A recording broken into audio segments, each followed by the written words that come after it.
என்னவளே அடி என்னவளே எந்தன் இதயத்தை தொலைத்து விட்டே.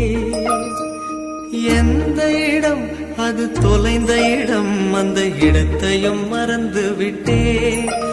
உந்தன் கால் கொலுசில் அது தொலைந்ததென்று உந்தன் காலடி தேடி வந்தே. காதல் என்றால் பெரும் அவஸ்தை என்று உன்னை கண்டதும் கண்டு கொண்டே. எந்தன் கழுத்து வரை இன்று காதல் வந்து இரு கண் விழி பிதுங்கி நின்றே. என்னவளே அடி என்னவளே எந்தன் இதயத்தை தொலைத்து விட்டே.